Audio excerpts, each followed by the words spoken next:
Hey, all my Sagittarius friends, welcome to my YouTube channel. My name is Teri Hunter. I'm an intuitive astrologer, and I'm here with your September 2024 monthly horoscope. These horoscopes are based on whole sign Western astrology. So when I'm talking about Sagittarius, I'm referring to Sagittarius rising as the first house and dictating the landscape of the chart. This is also applicable to Sagittarius Sun, Sagittarius Moon, and if you have 3 or more personal planets in the sign of Sagittarius, this video is also for you. When I refer to a day and a time, it's based on the Pacific time zone, so please adjust for your location. The month starts off with a bang. Of course, it feels as if all months have a bang lately, but we have Uranus going retrograde, and Uranus will be retrograde in your 6th house of Taurus until January 30th, 2025. It will retrograde back to 23 degrees before moving forward again. This is rather significant because not only has Uranus been, mucking things up and pulling things unexpectedly out of your work sector, but it also potentially is your health sector and how your health affects your everyday life. The 6th house literally rules our everyday habits, our pets, our employment or being an employer, and our mental health and how we handle those everyday activities. Uranus as a planet wants to revolutionize things, wants to move into the future. Taurus is about the history of the past in many ways, our personal history. So, and the history that is formed, our confidence that is formed by the history of our childhood and our life path experience as a result of our home and the roots that we had growing up. So this is a real review in some respects of that experience and where you've gone over the last since 2018. This has been transiting this house. So there could be a lot of changes going on. We see that Uranus is making a square to Mercury, which has moved forward now. Mercury is going to, for the 3rd time in a couple of days, maybe it's about a week, be at 0 degrees of Leo, which is very significant because as Mercury moves back into Virgo, where it is the ruler and it is exalted, it will bring up a lot of opportunities for the revisions that Mercury has done during the retrograde and before, and to dig deep. And that's going to be in your 10th house of career. So there is a little something here that's fighting the renovation, fighting the 2.0 version of yourself. And this could be some sort of obligation that you feel, or something trepidation you may have about your skills, your ability to I want to say perform, but that may not necessarily be perform at the heightened level of others, but the heightened level of your own expectation. Now, Uranus is supported by Pluto, who in about 12 hours, just before the end of the day, will move back into Capricorn. Capricorn is your 2nd house, the 2nd house that naturally Taurus rules. And so we're seeing sort of this underbelly of your psychological imprint, the fears, the trepidations, the unconscious power and control that others have over us, and how this is actually being illuminated on some level and supported by this trine aspect to Uranus, while it sort of fights with my everyday activities. Mercury also rules our siblings and our cousins and our 3rd house of our childhood experience growing up between the ages of, let's say, starting school, maybe nursery school, kindergarten, all the way through up till high school, when the 5th house takes over the high school experience. So this is a real powerful push-pull and a strong opportunity for illumination. Now we see Neptune is also involved here. And I think that that is supported by your spiritual practices. Sagittarius naturally rules the connection to the angelic realm. It rules the bigger, broader concepts, diversity, cultural diversity, and the interest that piques. So here we see this is your 4th house. Neptune is bringing you an opportunity to really, again, we're in a retrograde period. All 3 of these planets are retrograding, offering review of where I've escaped, review of where I've been maybe a little bit overly compassionate, even to the point of a fantasy, thinking things might shift and they don't, or that things are in my own hands in some respects. That fourth house, again, is echoing the family and the home. And here somehow we are liberating you from any experience in that genre that has held you back or held you small. So we're going to see, let's go to 10 o'clock and we'll just quickly see that Pluto has moved into Capricorn. And again, Capricorn is your second house of your skills, your voice, meaning your voice, not only that you speak with, that you sing with, the voice that expresses your individuality. So this is pretty powerful. It's going to stay in this house until November 19th, and then it will move forward again, re-entering Aquarius and staying in Aquarius until 2043. So you're going to see a real liberation from all the kind of things that third house represents of Aquarius for you, a liberation in thought, a liberation in, or I would say this, Pluto is going to pretty much create an environment where there is upheaval that forces some kind of change. And if for some reason you have been hoping that others would change and they're not, this could be very much reflected in this period of time. And your whole way of thinking and your whole everyday activities could change a lot, dramatically, really. And we see here at 10 o'clock that Pluto is the focal point of a transit yod between Mars and the moon. The moon moves very quickly, so this is not going to last very long, but you could find yourself really being more emotionally aware of the underbelly of anger or frustration, or somewhere where you have potentially felt sort of that Mars energy, that aggression, that sort of, angst. And this is in your seventh house of partnerships, both professional partnerships as well as intimate partnerships. It's also the house where you create peace, where you create a sense of harmony, diplomacy, comfort, and cooperation. And you may not be able to see, the quincunxes for me are like driving down a windy road. I'm aware that I'm going somewhere, but I don't have the sight to see where it is. There's something sitting in the underbelly that I've got to trust my instincts and maybe even slow down a bit so that I can truly be prepared for something that may come out of nowhere. And we see Pluto is being supported again by Uranus and by Venus in Libra. Venus has moved into Libra and she is currently in her rulership and conjunct the supergalactic center. The supergalactic center is a point within the Shapley cluster that offers us an opportunity to have a healthy, balanced relationship with the self, with your own wants, your own desires. And in that relationship with self helps the relationships you have with others to stand in more balance, more harmony, and more peace. This is supported in a strange way by the South Node. The South Node is just 4 degrees away from the supergalactic center at 2 degrees, 22 minutes of Libra. This is a point of being egoless to the transformation of whatever power, control, authority has been thrust upon me. This feels like it's offering an opportunity to see how the wisdom of a disruption, the wisdom of something, and the timing of it too. I want to say that because sometimes we're not ready, or the outside world is not prepared for us to birth ourselves. And I say that in the way that I'm a certain age and I wanted to do this work for a long time. And it wasn't until I was in later chapters, my 50s and now my 60s, that there was technology and an audience that supported this endeavor. Okay, so this is just the first day of September. It gets better as we start a new moon on the 2nd, and that new moon is at 6:55 p.m. and it is at 11 degrees of Virgo. Virgo is your 10th house of public image, of ambition, of career, of leadership. The 11s represent that master number of thought. And the mastering of thought is really the ability to see the ebb and the flow of the human experience, that nothing is always flat or always content, that sometimes the challenging moments are the things that compel and inspire us into action.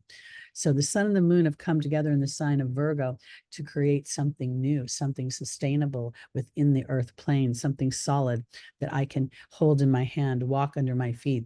And it is being opposed by, this is a loose opposition, 5 degrees, but it is an opposition by Saturn. And I think that part of this opposition is Saturn. While Saturn rules an earth sign, Capricorn, it also rules Aquarius, looking to the future. And here I think what this is for you is an opportunity to implement some sort of process, some sort of either daily, weekly, monthly, whatever is authentic to you and your habits of connecting with your team, your guides, your angels, your intentions, versus getting caught up in what the day brings.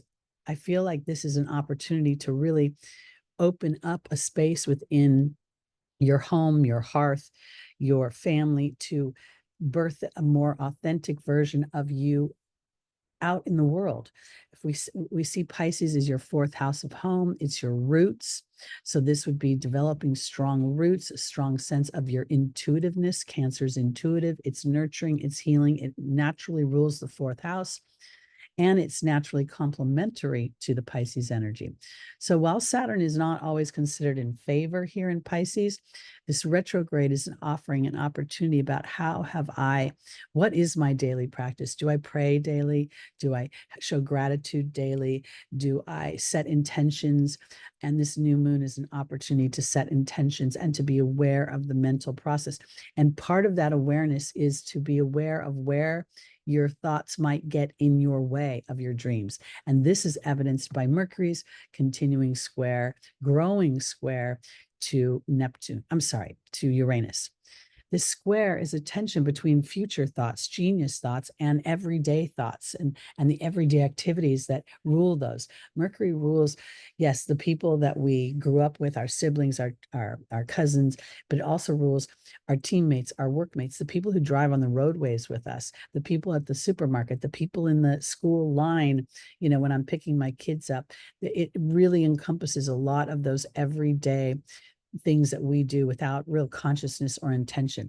And as your thoughts become focused on, am I happy? Am I enjoying life? This is the Leo energy. This trine to Chiron is supporting that. It's where the potential transformation from the wound to the gift. So here, Mercury's transiting your 9th house of beliefs, of foreign places, foreign travel. It's even rules business, marketing, branding. It rules the Supreme Court. It rules philosophy and ideologies and PhDs. I mean, there's so much expansion, and expansion through enjoyment and pleasure and things that allow self-expression for you, Sagittarius. And this heals a wound that sits in your 5th house that naturally is ruled by Leo. So this is a powerful, powerful time, and it's a powerful new moon. It's also, I also want to point out that at this moment, we have Mars making a challenging aspect to both Neptune and to Pluto. And this is kind of where Mars is, in these last degrees of Gemini. Gemini, again, is your 7th house, and it's wanting to just move on and maybe even move away from some of the things that are more, that Mars doesn't think is important. And I feel like the square to, let me put it this way for Sagittarius. Let's say part of your routine every morning is to, say prayers, get in the shower, make an egg, take your coffee and get on the road. And you're busy one morning and you decide the prayers can go. This would be Mars. I got to go. I got things to do. And this is Neptune saying, oh, no. I think maybe we need to connect. We need to really make that a priority, because as I make that, if I don't make my spiritual practices a priority, the underbelly of my potential anger, the power and the control others might have over me comes unexpectedly. And I know we refer to Uranus as unexpected things, but when something exerts power and control over us and we are not even aware of what that fear might be, it catches us off guard. Also, during this conversation between Mars and Pluto and Neptune, we see Pluto and Neptune at 29 degrees and Mars at 28 degrees, all those reduce down to a 1. The 29s reduce down to an 11, the 28 reduces down to a 10, and we're looking at 5 1s in this configuration. 5 is the number of freedom. So there's an opportunity for freedom of thought as I move into, now when Mars moves into Cancer, it's not in its great energy, it's in fall, but it gives an opportunity to think of Mars as, getting from fire and water creates steam, and steam moves the engine. It also blows the lid off the pot, but this is a matter of consciousness. And I think that's a real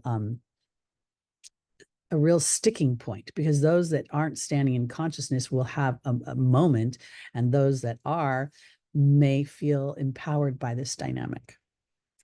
So now let's go to the 4th. I'm going to move back to 12 o'clock, where Mars will move into Cancer. And again, that is your 8th house of other people's money. Oh, we got to go a little later in the day. Excuse me. Let's try 5 p.m. Okay. Now we see that Mars is at 0 degrees of Cancer. And this is just a significant thing to know, because for the next, say, 2 months or so, Mars is going to be transiting through this house that's very emotional, that's very about other people. And Mars is very much about itself. Excuse me. And as you're experiencing this awareness in your 8th house of other people's money, of the 8th house rules finance, it rules banking and stock market and inheritances and taxes. It rules sex. It rules the occult. It rules that psychological imprint that we are not even aware of, that gives our power up to others because we don't feel capable or we're unsure in some way. So now, as Mars moves into this sign of Cancer, the transformation for Sagittarius is to slow down enough to really listen to that intuitive knowing, and then allow yourself to capitalize on that intuitive knowing. It's almost as if you say, all right, Spirit, I have this intuitive thought that you want me to go to Ralph's instead of Gelson's today. Can you give me a confirmation? And then for some reason you turn on the television and there's a Ralph's commercial. I mean, it could be something very mundane. I think this is an important dynamic. Again, we have this quincunx, which is that blind spot. We have the growing square between Uranus and Mercury, which is creating tension between my future and my everyday life and my thoughts. And then we have your ruling planet that's been banging around in your 7th house for about almost half a year now. And it's going to go retrograde in a couple of months, going back over these points. And I think that's important, because you being able to somehow find the detail within the broader concepts. It's like the perfect marriage of salt and pepper or peanut butter and jelly. The expansiveness of Jupiter and the details that Gemini offer us is some sort of marriage of balance. And it's not easily won. It's a real bit of a challenge to move that story forward. Okay. Let's go on to the 9th. Oh no, let's go on to the 9th, where we will see Mercury re-enter Virgo. Oh, I'm going to back up. Let me go back to 12 o'clock, because Mercury will hit this spot, this apex. Where did Mercury go? There he is. This is the 3rd time that Mercury has been the focal point of this transit yod between Pluto and Neptune. And again, we're seeing this theme of this psychological underbelly of power and control, where my mind moves, where my permissions I give myself.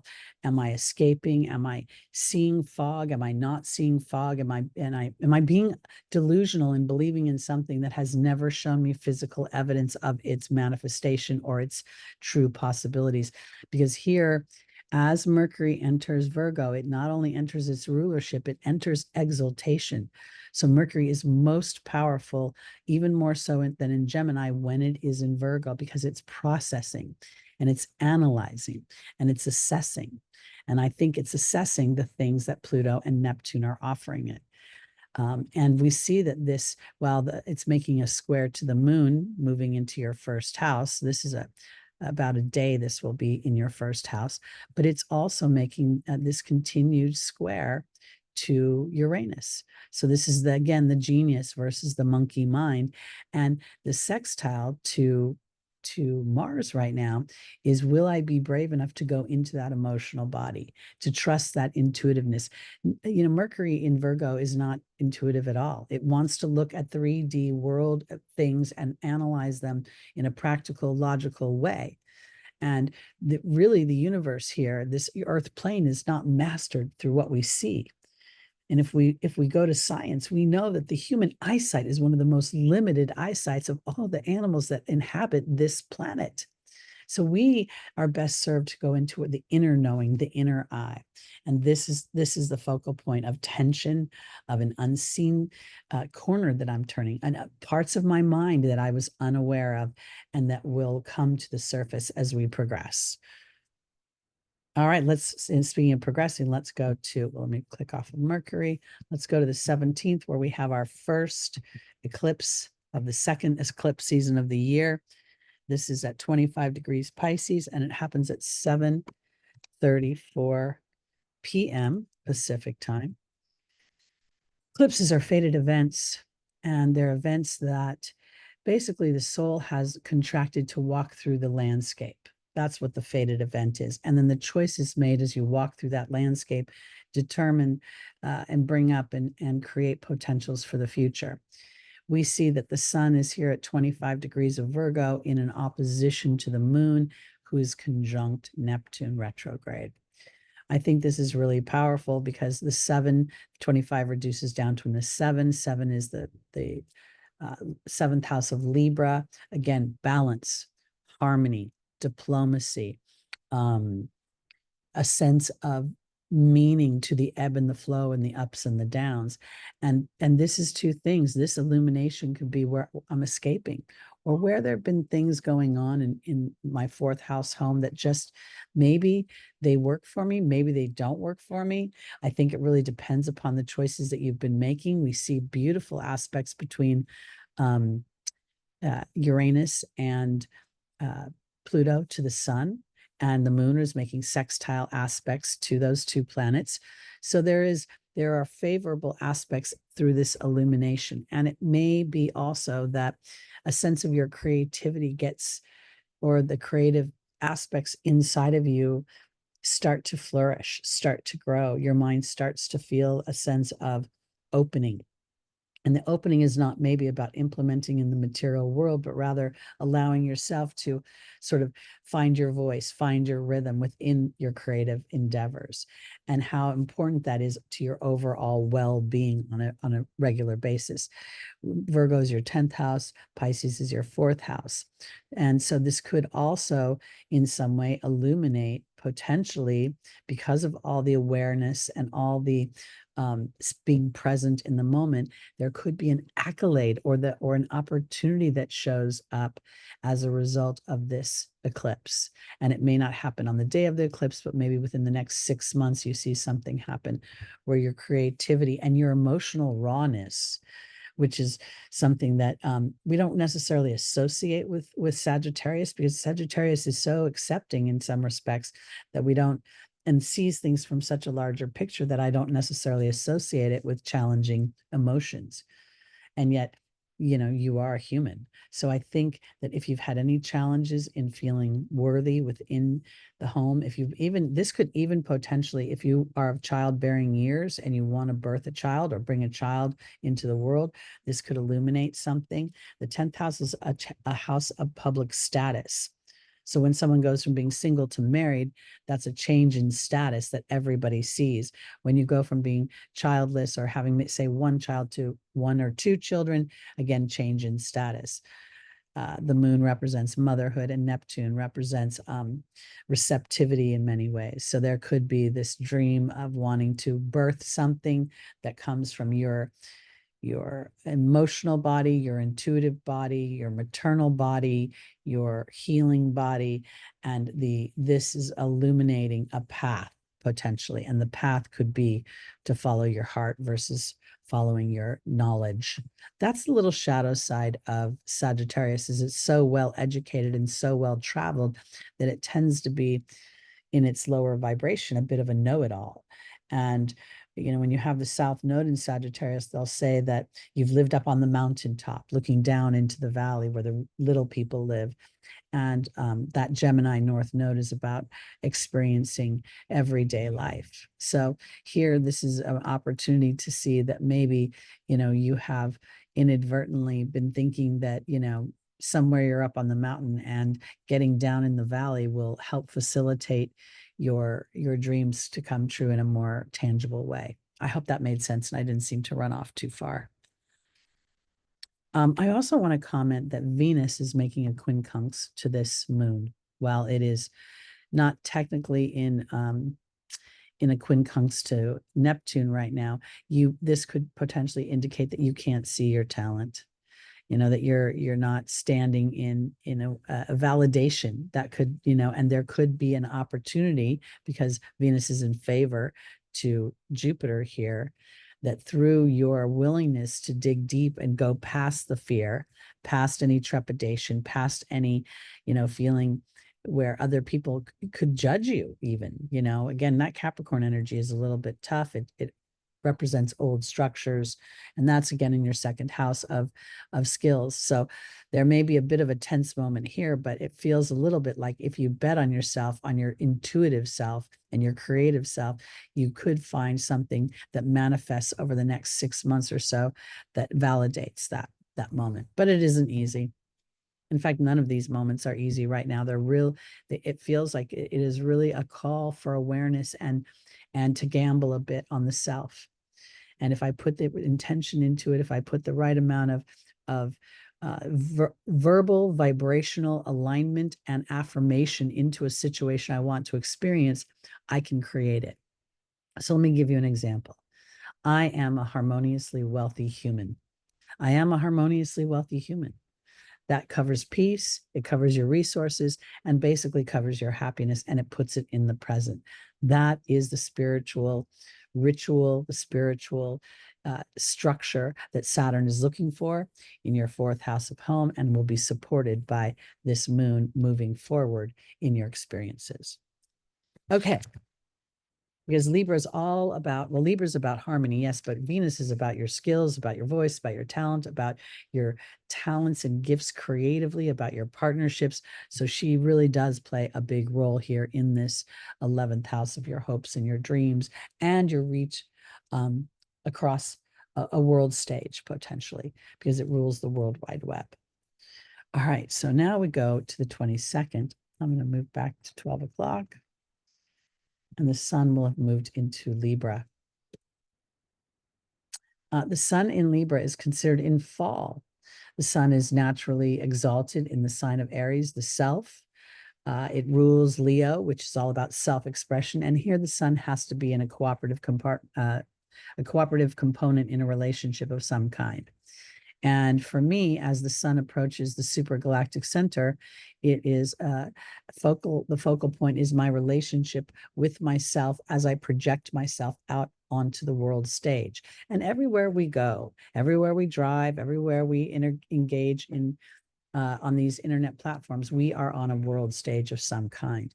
So this is a really powerful point of awareness of the themes and of the dynamics of the relationships that I have with myself that then bleed out into the relationships I have with others.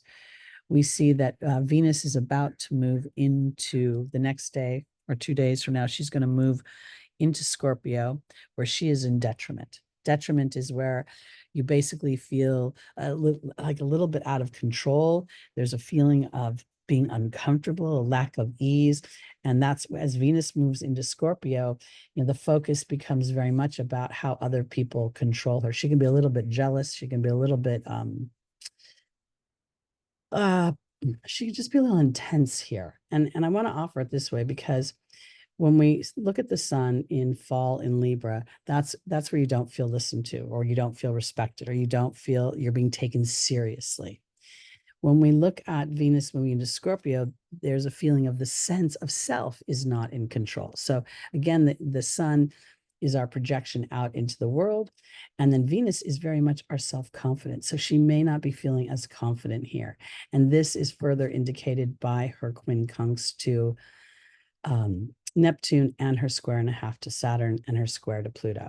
She's definitely, as she's creeping into Scorpio energy, she's starting to feel like, where am I bound? Where is that? Where am I being delusional? Where am I fooling myself? Where am I giving up my power and control? And this is going to be further evidenced on the 4th when she meets up with, I'm sorry, the 24th, when she meets up with the Shapley attractor. The Shapley attractor is a point within the Shapley cluster where we are tasked to release false attachments. Anything that isn't aligned to our deepest truth will be brought to the surface, and there'll be a call to action. It's almost like it brings up those behind the scenes dynamics that influence our choices and our decisions. And this is further evidenced again by the square to Pluto. We can support this by the moon here in Cancer. Again, Cancer is your 8th house of transformation. And now Venus has moved into what is the natural 8th house. I didn't mention Scorpio is your 12th house. And I should have mentioned that because this is the house where your ancestral soul's DNA lives, where the habits and the decisions you've made lifetime after lifetime and your perceptions live. It's a house where we spend time alone and we meditate, or we escape from the big bad world. So here, Venus is being supported by taking time to really review her emotional needs. And if indeed those needs are being met, or if they're being recognized by the self. So sometimes the false attachments that we have are to people that we very much love and want to be in alignment with, and yet we're not. We see at this moment too that the moon is a focal point of a T-square. It's a loose T-square, as the nodes are at 6 degrees. So we're looking at a 4-degree orb. I like to keep things very tight, because if it's at 1, 2, or 3 degrees, it's very intense. We're getting 4, 5, 6. It's not quite as intense. And when we get out to 10 or over that, it's sitting in the background of our mind. So here the sun, in its opposition to Neptune, is making a focal point of the moon. And so are the nodes. So this is a real opportunity to be egoless to how others perceive me, so that I may align to a deeper sense of my own spirituality and creativity, and then birth that out into the world, as the North Node is offering me in my 5th house. And while this isn't easy, being on the Shapley attractor at this moment, it can be a sense of relief to have that awareness, and through that awareness, make new decisions or new choices. Okay, so now we go to the 26th, where Mercury will enter Libra. And whenever I say that out loud, I always think of sweet talk. I always think that Mercury in Libra is very much able to just, it's one of those people who seems to sweet talk, not in like a fake way, but more just a sweet talking person, a nice person who always seems to see the niceness in people. I feel like a Joanna Gaines type person, or someone I perceive who always kind of looks at things from a more happy place. And so here, that's what I think Mercury is doing. And Mercury is about to come up on the galactic center. It's not far from the sun.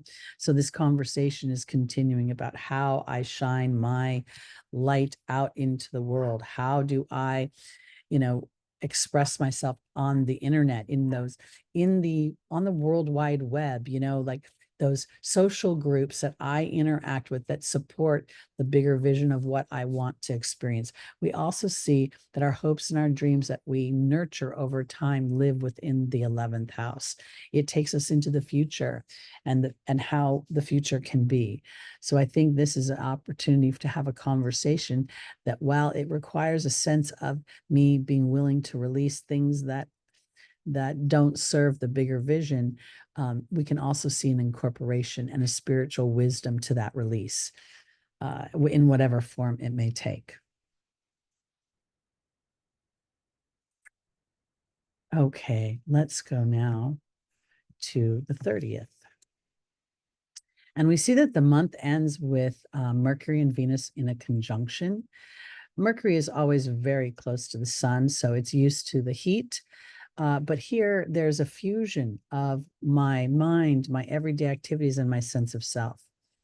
And, this is being it's in an opposition to the North Node. But at the same time, that opposition is reaffirming the need to be egoless to other people's opinions as you trust yourself and implement the things for yourself that create harmony and peace for you. We see that Mars and Saturn are in a trine. And Mars and Saturn are often considered opposites because Mars wants to go fast, Saturn wants to slow down, and yet Mars is exalted in the house of Capricorn, which Saturn rules. So this is pretty much the elder teaching the young buck how to take his time and be strategic versus just blasting into a situation like a bull in a china shop. And here we feel a strong energy that Mars is getting this rhythm here in Capricorn. Excited about in Cancer. Again, Mars is having to swim in waters that are very uncomfortable for him, but at the same time, he's starting to realize that the heat and the water are warming the situation. There's the potential that with enough energy, we could create a locomotion, a steam that moves the story forward. And I think that is the benefit of what Saturn has said. And part of that is connecting to that inner voice. Pisces ruling many ways, the connection to my ancestral DNA, to the choices of my soul over and over again, and this new way of reconciling those, of healing them, of creating a sense of warmth and comfort and joy through my connection to my emotional body that then starts to be the true north of my actions and my belief system. And I think while Venus is not in a tight trine, she still is within 5 degrees of this trine, supporting this awareness. And the awareness that Saturn is offering is that review it's doing. It's doing this review in Pisces. It's talking about, where have I escaped? Where have I pretended things are going to get better, but nobody's showing me any evidence? Where have I escaped my own talents and skills because it's been too hard for me to feel a sense of individuality? Or I shouldn't say that individuality. I should say it as being supported in that individuality, or feeling like if you're one of those, I got to do it on my own all the time, you may feel slightly exhausted, but at the same time, you could feel a sense of exhilaration just in the awareness that your journey is progressing, even if sometimes it doesn't appear to be progressing quickly. I hope that made sense. The month ends overall. We just basically see opposition between the moon and Saturn, which will move very quickly. And the nodes are always in opposition. But other than that, the planets are having a nice conversation. And it kind of gives us a respite, because as we move into October and November, the landscape of the political, environment right now will probably get people extremely impassioned moving forward. So the awarenesses that we have now will lay our path for tomorrow. All right, my Sagittarius friends, that's it for me for the month of September 2024. My name is Teri Hunter. I'm an intuitive astrologer. If you'd like to book a reading with me, my information is below in the description. And please join me Sunday mornings live at 11 a.m. Pacific time, where we look at the week ahead's transits and we pull a tarot card and do an angel reading for each sign to get the angel's advice for traversing those transits. Please like, please subscribe, please share, and I will see you next month. Have a great September. Bye-bye.